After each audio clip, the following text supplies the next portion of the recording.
Welcome to Wednesday Debate with Taghreed Hussein here on Nile TV International. Tonight we'll be talking more about the scenarios amid the aggression on Gaza and what's next. At the end of the third week of Israel's attack on Gaza, the aggression has so far killed more than 8,000 Palestinians, left thousands wounded with little, if any, possibility of medical treatment, demolished at least one-third of the Palestinian territories and displaced 1.5 million Palestinians with little hope of returning within the next few years, given the extent of the destruction that has been caused by the Israeli aggression and relentless attacks. Egypt has always been a major and a key player with regional and international key role when it comes to de-escalating the Palestinian-Israeli tensions. And ever since the operation had started by Hamas and has been conducted against Israel on the 7th of October, President Sisi kept issuing many stern warnings about the current escalation in Gaza, along with its repercussions on the region, and reaffirming Egypt's national security being the top responsibility and the priority that cannot be compromised under any circumstances. I'm having all the honor tonight of hosting His Excellency Ambassador Dr. Mohamed Hegazy, former assistant to the Foreign Minister, and together we'll be reading the different scenarios, what's next amidst the Gaza aggression and relentless attacks. Your Excellency, thank you so much for coming. My pleasure. Well, together we'll be reading the current scene regionally and internationally, the humanitarian situation, and also how Egypt has made it clear at the highest levels that the post-war administration and security of Gaza must be directly managed by the Palestinians, and also the Israeli plan for Gaza that had a lot of support in the West. Well, in a clear message to the whole world, the Prime Minister had earlier reaffirmed the President's statements that Egypt will not allow the Palestinian cause to be liquidated, neither at its expense nor at any other country's expense. Let's watch. Prime Minister Mustafa Madbouli paid an inspection visit to El Arish city of North Sinai on Tuesday. During a ceremony to kick off the second phase of development projects at El Arish Governorate, the Prime Minister stated that Sinai has been and will remain the most precious spot in the country for all Egyptians, who are ready to sacrifice millions of lives for Sinai so that nobody comes near a grain of its sand, underscoring that this is a clear message to everyone. In his speech, Madbouli stated that Egypt has consistently rejected the Israeli plans, emphasizing that the displacement of Palestinians from Gaza would lead to liquidating the Palestinian cause and making the two-state solution unachievable, stressing that regional issues would not be solved at Egypt's expense. Madbouli noted that Egypt aims to implement over 300 developmental projects worth £363 billion in North Sinai until 2030 in various fields, including infrastructure, education, health services, ports and airports, trade and logistics, irrigation and agriculture, urban and industrial development, as well as tourism. Egypt's premier also stated that Egypt is planning to build 4 logistic zones in North Sinai, noting that El Arish Airport was developed with the aim of transforming it into an international port. The Prime Minister's visit included inspecting the 101st Battalion in North Sinai, where he was accompanied by tribal leaders of Sinai, politicians, parliament members and media professionals. Worth mentioning that the 101st Battalion in North Sinai plays a vital role in defending areas like El Arish, Sheikh Zweid and Rafah. Its strategic importance has made it a focal point of attention, reflecting Egypt's commitment to safeguard its territories. Egypt's premier also visited Rafah border crossing connecting North Sinai to Gaza, where he inspected some projects implemented in Egypt's northeastern governorate. Highlighting Egypt's plan over the past decade to develop Sinai in parallel with the fight against terrorism, Madbouli stressed that the only thing that can protect a place is to be developed, inhabited and constructed so that no one can think or even dream to covet it. It's worth mentioning that Madbouli's visit to North Sinai's El Arish came while the Israeli unrelenting war in Gaza, which neighbors in North Sinai's Rafah, continues for its 25th day, with Israeli officials lobbying to pressure Egypt into accepting Gaza refugees.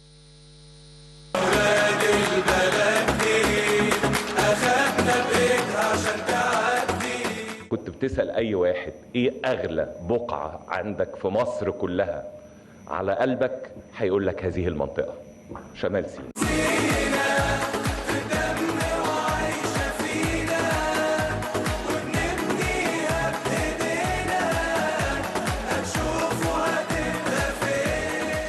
الشغل الحقيقي لتنمية هذه الأرض بصورة جادة بدأ تحت قيادة السيد الرئيس عبد الفتاح السيسي بدءا من 2014. سيادة الرئيس قالها في كل الفترة الأخيرة: مصر مش هتسمح أبدا مهما كان إن يتم فرض عليها أي شيء، ولن نسمح بحل أو تصفية قضايا إقليمية على حسابنا.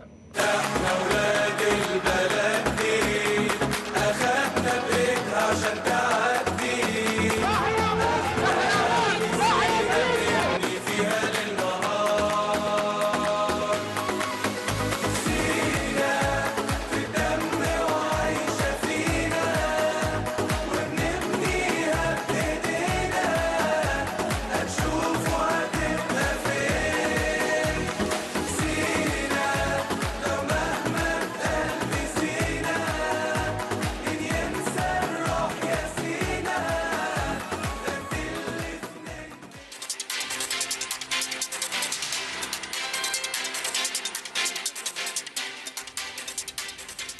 Your Excellency, the Premier's visit to North Sinai actually came timely, with many messages, of course, at this particular moment when Egypt is exerting strenuous efforts to contain the crisis.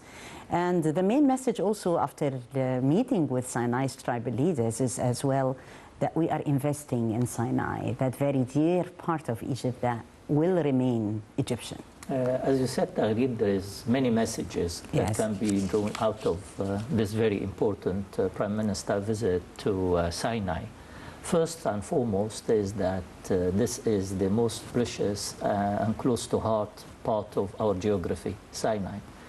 Second, this is the difference between a responsible regional player like Egypt, who seeks life, construction, and well-being of its people, and those on the other side of the border who are killing civilians from day one, committing one of the world's most notable crime against humanity, where eradication of human life has become part of their daily activities.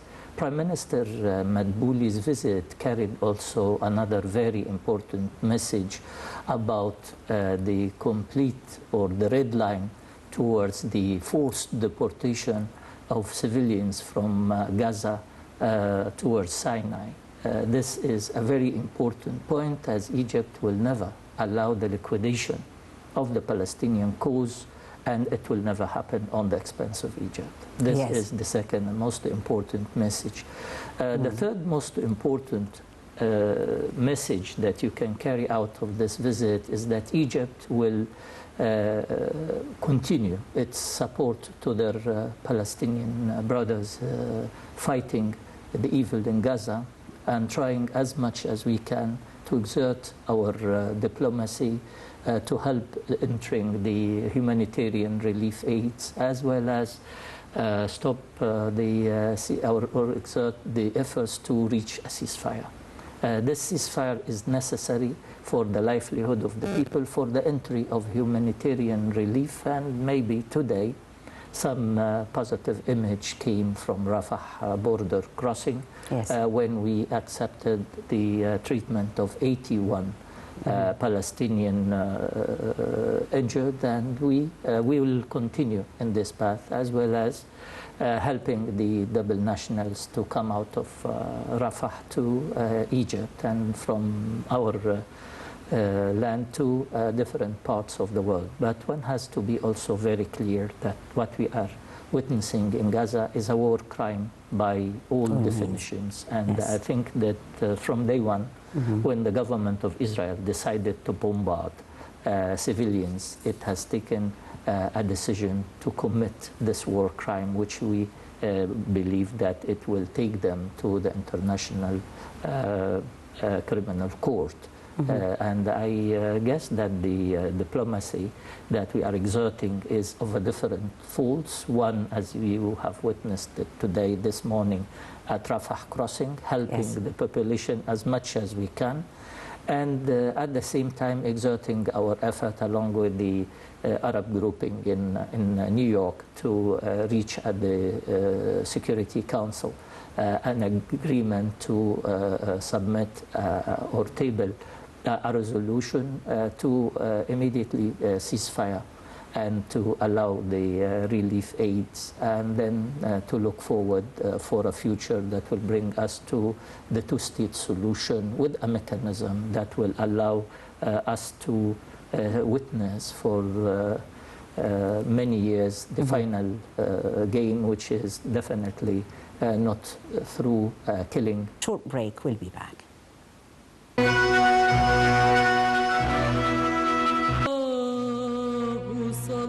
We're still actually discussing more about the current scenarios and what's next in Gaza. Ambassador, we were talking about more concerning the messages of the Prime Minister, reiterating the President's commitment and what he said, that Egypt won't allow the liquidation of the Palestinian cause at any expense. And this has been actually clear from day one, that our national security is a red line. Absolutely. I mean, that was clear in the decision of the National Security when they met a few days before Saturday Peace Summit, and the President has put it as a red line. Deportation of our people in Gaza is impossible to accept because it will liquidate the Palestinian cause. At the same time, the people, the heroic fight of our people in Gaza will definitely show the world that they would like to die in their ruins of their homes and stay in their territory than going again in another country or creating a new Nakba to the Palestinians. The people in Gaza are fighting a horrendous crime. They are fighting against the occupier, and they have kept a high profile, though they are dying, though they are displaced, but they will remain committed to stay in their homeland. And for that, we send to them our condolences for the many who has lost their life in this very honorable fight, because they are fighting for all of us. They are fighting to keep the principles of international law. They are exposing evil and occupation. They are exposing the Israeli right-wingers and settlers. And I think the whole community, if you look at even the voting at the Security Council last time on the Brazilian resolution, you'll see that 14 votes were against one. And those 13 votes are containing also many European countries who have taken the side of Israel at the beginning of the events on the 7th of October. But later on, they realized that there is a limit to revenge. The Israelis have went into a dilemma, and I think the mindset of their Prime Minister, Netanyahu, and even the Israeli public opinion, their mindset need to be saved. And it will not be saved but through friends, not through people who keep a blind eye on the crimes committed against humanity in front of cameras. Yes, amidst this mindset, Your Excellency, that you're talking about, and amidst this sense of the spiraling violence that is quite uncontrollable, aren't we before like a strategic mechanism that could be wise enough to find a certain containment to this situation that is going out of control? Let us say that a precondition requires the entry of humanitarian assistance and a cessation of hostilities and immediate ceasefire for humanitarian relief aid to enter and a stabilization for some time of the situation. Second most important, and I keep repeating this in many interventions, is that the Prime Minister of Israel has to be forced to resign because he betrayed even their people, his people. He committed many mistakes over the years. He is the one responsible of denouncing and getting out of Oslo Agreement and continued in his, let's say, tolerance with settlers and settlements and their subversive activities.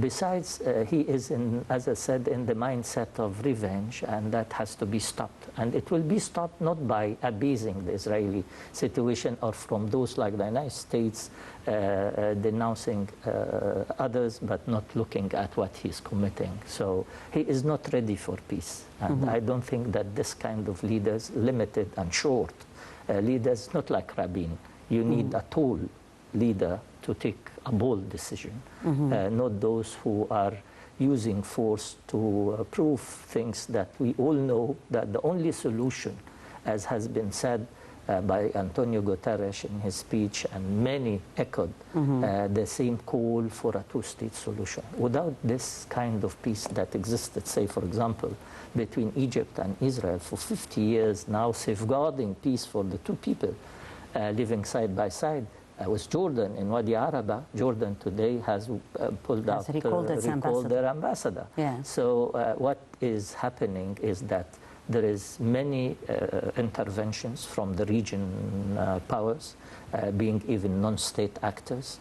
We heard about the Houthi entering, Hezbollah entering, and many dangerous steps to come or phases to come to this conflict, which is becoming now a threat to international peace and security at Tahrir beside the region, of course.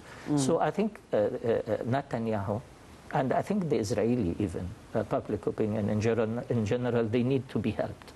And helped by friends, not helped by those who abuse the situation and accept what the Israeli is committing, because this is a war crime from day one. When Israel decided to bombard civilians, because they know that Hamas, they are underground. What they are doing from day one, they are deliberately attacking civilians and bombarding civilians. And there is no honor at all to any army to use a mighty air force to bombard civilians. To kill unarmed civilians. And we always know that the excessive use of force is a sign of weakness.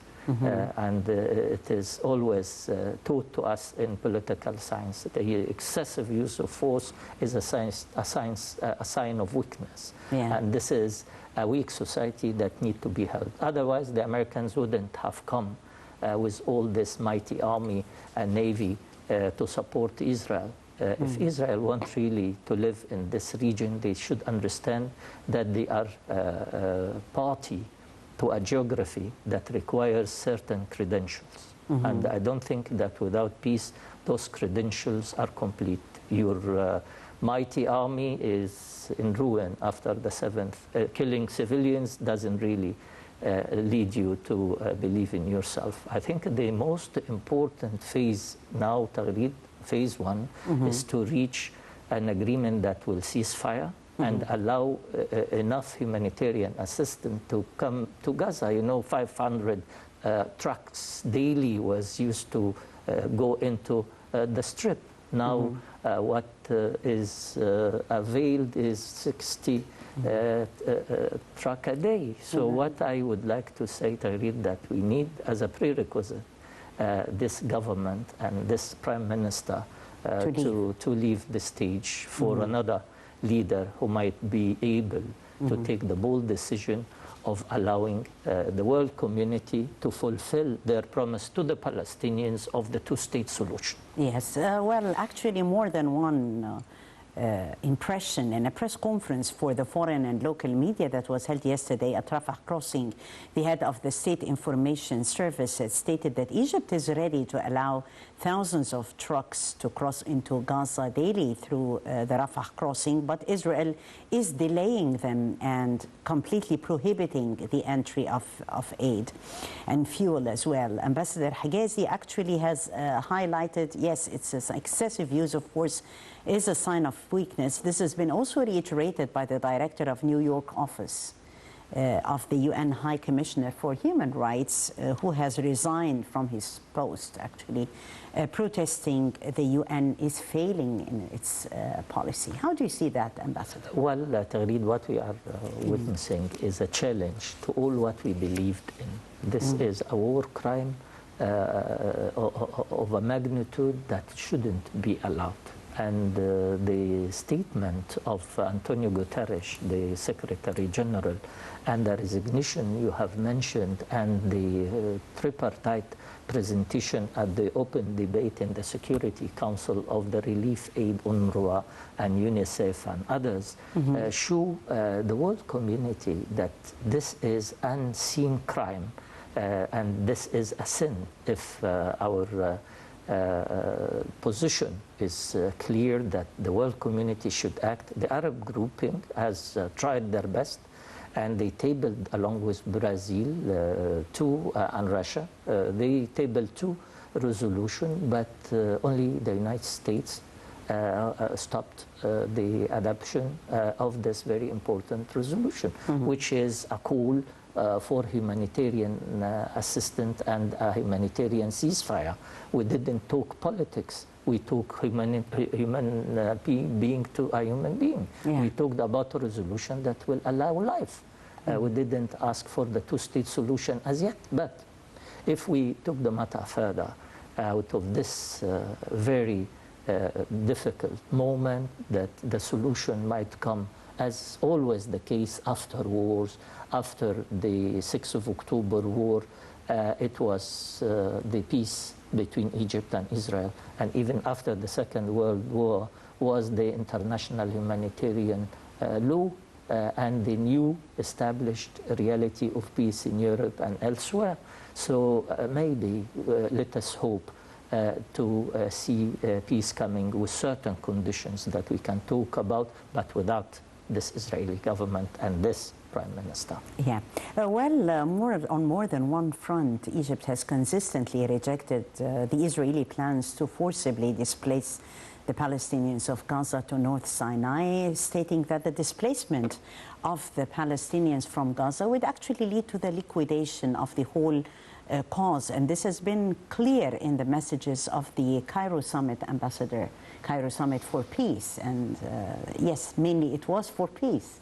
And many messages on behalf of President Sisi were very important during that summit. In Cairo Peace Conference, President Sisi tried to bring in the international players and leaders to their responsibilities. Yes. Unfortunately, many didn't really depart the 7th of October events and its effects on their society. The abasement of Israel can be understood in the beginning of the events, but later on, I think there is, to be fair, a lot has been said about the European position. The Americans, okay, we understand the United States, but I have never seen an administration say clearly in press conferences, from President Biden to his Minister of Defense to the spokesman of the White House or the the National Security Council, that we don't think that ceasefire is required, and they allow the Israelis to continue. This is another crime that has to be also examined. And if someone is committing a crime, at least you have to stop him. The Europeans have come from a different position, and now I think they are consolidating a positive move towards stopping violence and moving towards a call for peaceful settlement and the 2-state solution, which was echoed in all their speeches in Cairo.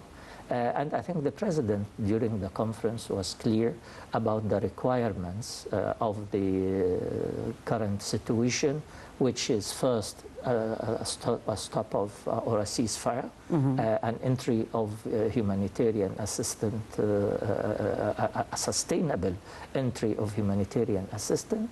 Third is a call for a peace conference that will lead to establish the 2-state solution. Yes. And I think this 4-party plan should remain with us for the coming, I wouldn't like to say years, but for the coming month to establish a mechanism through which we, international community, lead the Palestinians and the Israelis to a peaceful coexistence according to the two-state solution. Yes. How can we work on bearing into consideration this Israeli mindset on letting this political solution to come into effect and talking about the two-state solution meantime?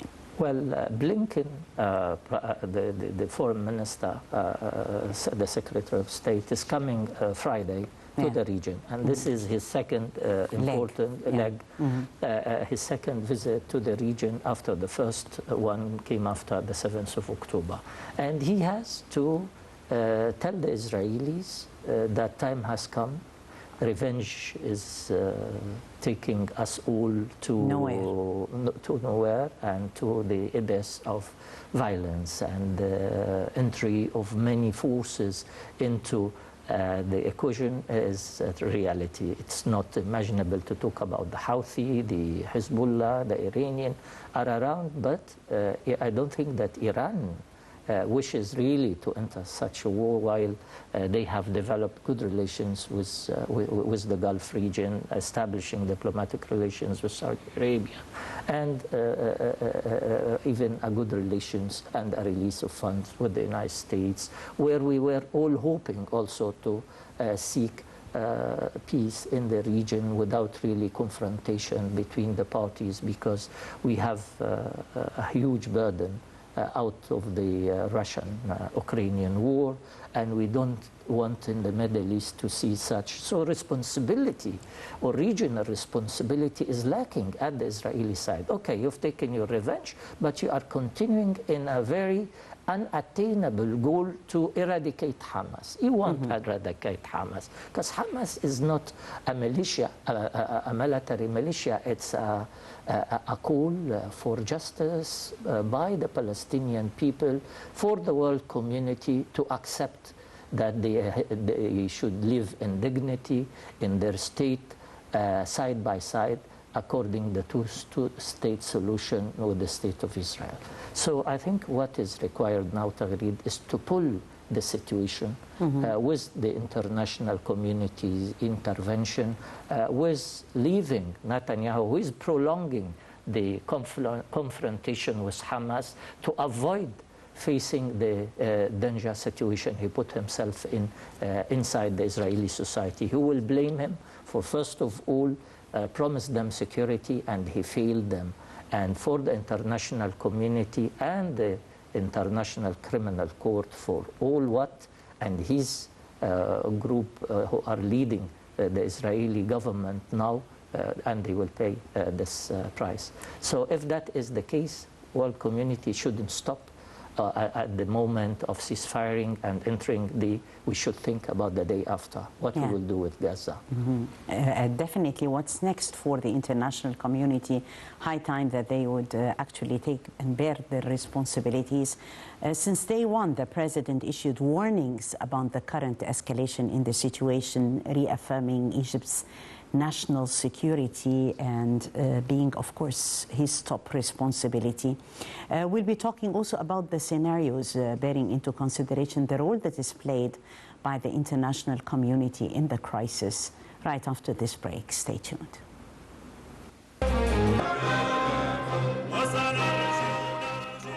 So while the world is choosing to turn a blind eye to the Israeli destruction in Gaza, the president stated that the cornerstones to confront this crisis and also stressing that the liquidation of the Palestinian cause without a just solution is beyond the realm of possibility.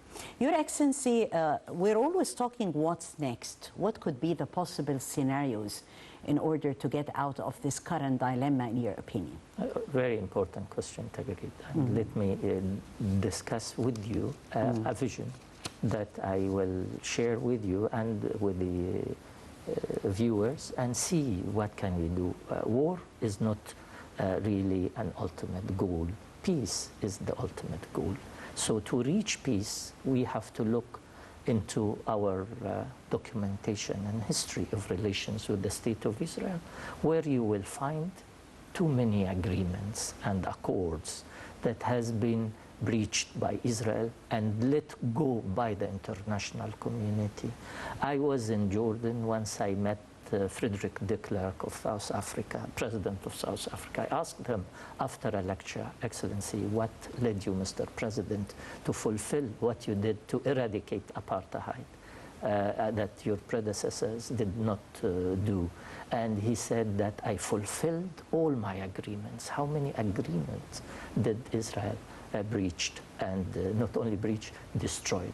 I remember very well the bombardment of the European projects made in Gaza according to the peace of Oslo. That was 5 years to reach an ultimate goal, which is the ultimate goal of the Palestinian state, living side by side to the State of Israel. They have taken from the Palestinian all the requirements and obligations of Oslo, and they breached their side, supported by the new conservatives in the United States. So the right-wingers in both ends have ended the hope for peace. So I answer your question very clearly. You first of all heard, I'm sure, about the German paper scenarios that maybe the Palestinian authorities, the Israelis' renewal of occupation, Egypt, or international force,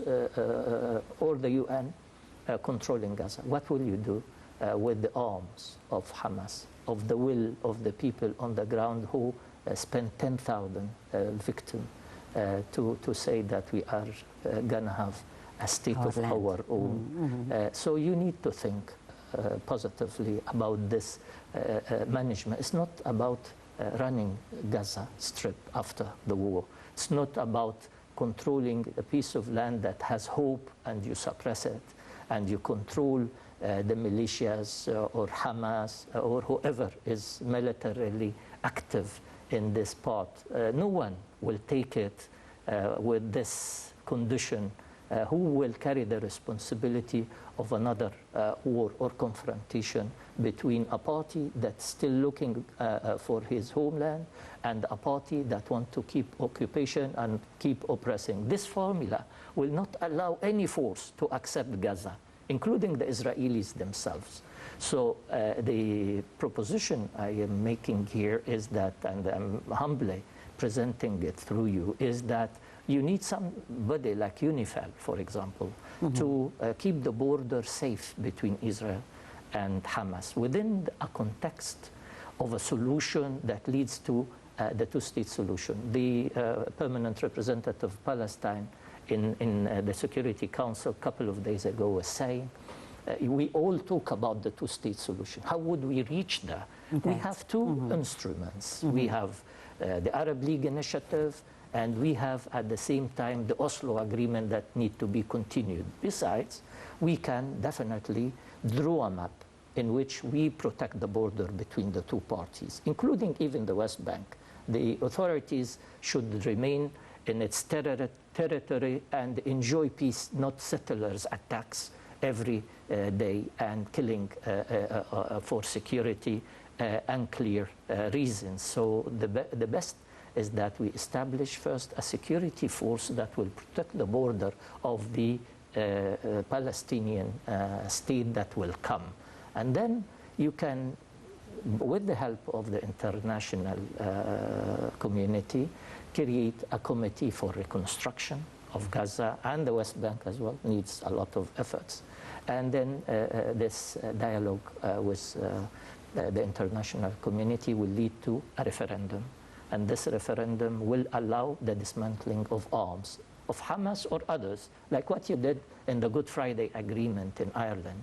You brought the IRA to hand over arms to the UN camps in condition that there is a hope or a light at the end of the tunnel, which the agreement of the Good Friday Agreement has established. And with this hope, you can disarm Hamas, and you can disarm whoever is carrying arms against the State of Israel. After the referendum, a state will be established, and this state can definitely, in a period of time, you have to have a time limit to the process, and this process has been with us for many years. What we are lacking and we need now is the political commitment of the parties. As I told you, the story of my discussion was President de Klerk was about honoring agreement. How many agreement Israel has been left also to destroy. And this time, when we reach an agreement, we have to have a guarantor from the 5 permanent rep, from the Security Council, from the UN, from the parties. Everybody should sign to a time-framed map that will lead to the two-state solution. Two-state solution is not a hope or a dream. Two-state solution is a plan of action that should be put on the ground on a time frame, protected and guarded and implemented by the players in the international arena. If you are a friend of Israel, you should support what I'm saying. If you are a friend of the Palestinians, you should support what I'm saying. This is the overall understanding of 75 years of the history of fight in the Middle East to establish the right of the Palestinian to eradicate the last existing occupation in the world. Yeah, talking about the international players and the call for an international regional summit, who is expected to attend, who should participate, and what scenarios are there on the table before the players? First of all, we should establish what I'm saying in a statement by in a resolution by the Security Council. We should have a world commitment to this resolution, to the states, to the two-state solution, with a mechanism that is well studied from its governance, security, economic, reconstruction point of view. After we do that, we should limit a time limit to not allow any of the parties to run away or destroy, as it happened in Oslo or in the peace drives. I remember the roadmap, and this roadmap was destroyed. I remember Madrid, White Plantation, Cairo, and how many agreements should be allowed to be betrayed by the Israelis. The Americans are now the only state that is standing next to Israel. And I don't think they are helping the Israelis. I assure you, Tagreed, from my reading after 40 years of diplomacy, that if it is left to the Israelis and the Arabs, we could have reached agreement long ago.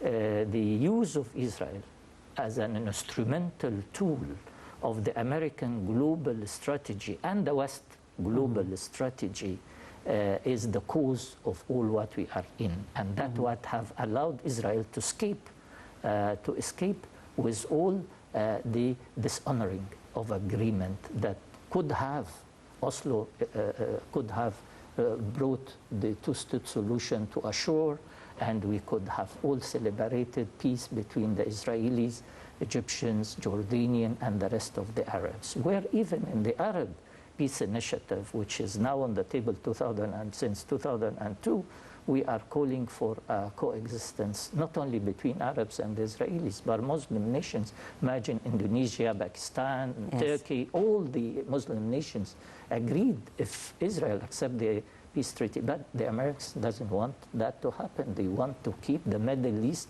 under their thumb, where they can once go to Iraq and maybe they plan also the same for Iran, to control the international supplies of oil and gas. And for that, you kill millions of people.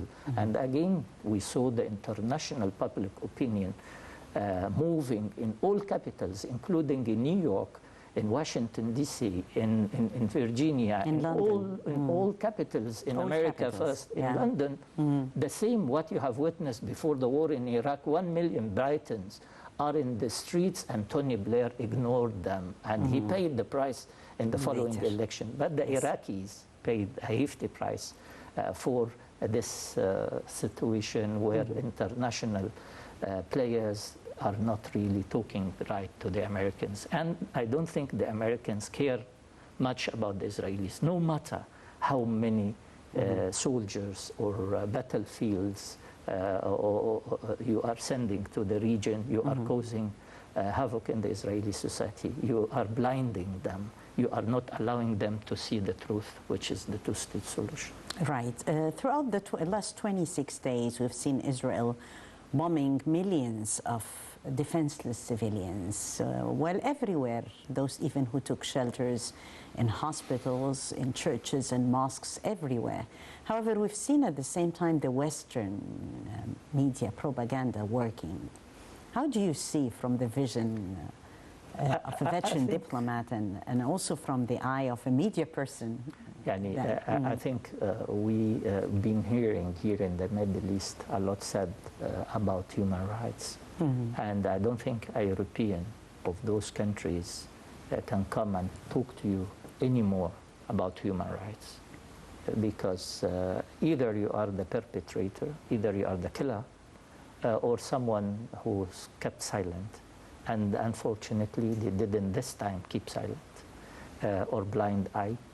They supported Israel. So they are supporting the sin. They are supporting the killing. And I think they will, from now on, keep quiet when it comes to human rights. Right.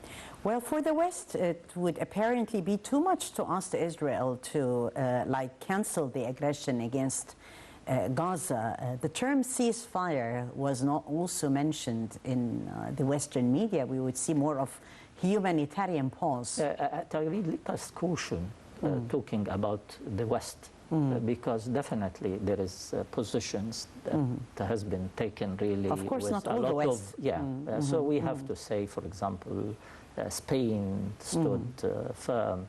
I'm very disappointed with the French position. France, with all what we learned and studied over our schooling up till now, seeing the French going into this.